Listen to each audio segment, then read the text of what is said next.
जी और दोस्तों, हमारी मेंटल हेल्थ सीरीज में आज हम बात कर रहे हैं एक डर के बारे में जो शायद हम सबको कभी ना कभी अपने जीवन में सताता है।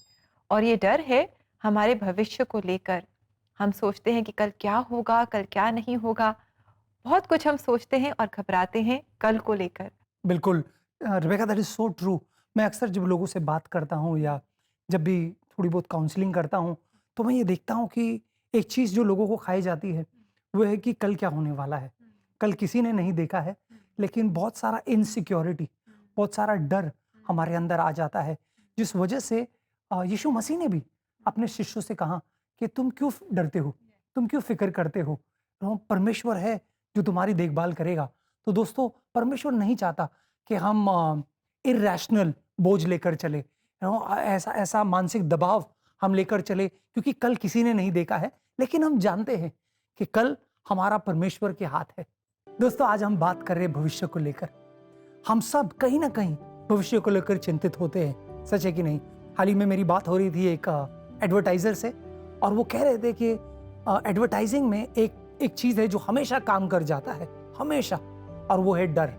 अगर हम लोगों को डराएं कुछ बेचते समय, क्या हम बोले कि देखिए आपका परिवार आपके बगैर अधूरा होगा, आपके चले जाने के बाद, तो आप ये पॉलिसी ले लीजिए या ये कर लीजिए या ये लगवा लीजिए घर में, तो अब आप सुरक्षित रहेंगे। तो जब डर आता है तब उन्होंने कहा कि बिक्री होती है। और ये सच है दोस्तों, क्योंकि जब हमारे मन में डर आता है तो फिर विश्वास के लिए जगह नहीं रहती। परमेश्वर नहीं चाहता कि हम किसी भी बात से डरे। इनफैक्ट पौलुस तीमुथियुस को लिखता है कि परमेश्वर ने तुझे डर की आत्मा नहीं दी है। दोस्तों, आज परमेश्वर भी हमसे यही कह रहा है। क्या आप जानते हैं कि क्लिनिकली एक डर को एक नाम दिया गया है, भविष्य के डर को।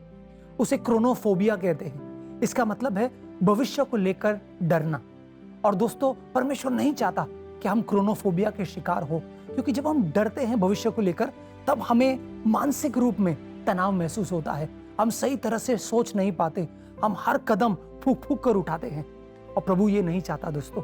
परमेश्वर चाहता है कि हम जाने कि हमारा भविष्य परमेश्वर के हाथों में बिल्कुल सुरक्षित है।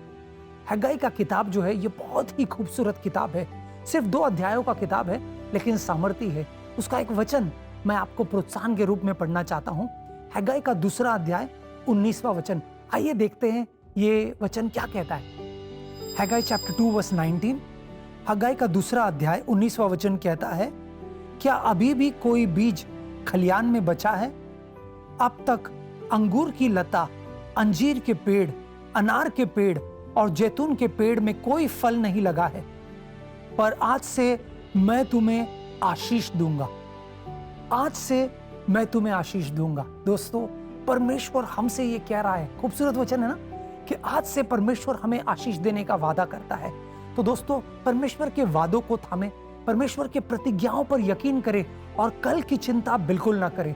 हमारा कल परमेश्वर के हाथ में है, सुरक्षित है और उज्जवल है। परमेश्वर का वादा है कि हमारा भविष्य बिल्कुल उज्जवल होगा।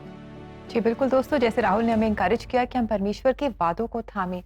जैसे जैसे हम परमेश्वर के वादों को पढ़ेंगे, उन्हें याद करते रहेंगे, उन पर ध्यान लगाएंगे, ये जो डर हमें सताता है, the fear of the unknown, जहाँ हमें कल के बारे में पता नहीं होता तो हम डरते हैं, ये डर हमारे जीवन से पूरी तरह से दूर हो जाएगा और परमेश्वर की शांति हमारे जीवन में भर जाएगी, वो शांति जो समझ से भी परे है।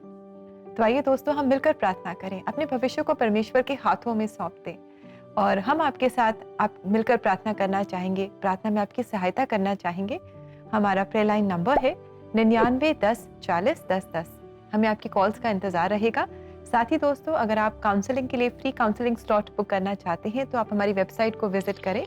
हमारा एड्रेस है cbnindia.org/cbn special offers।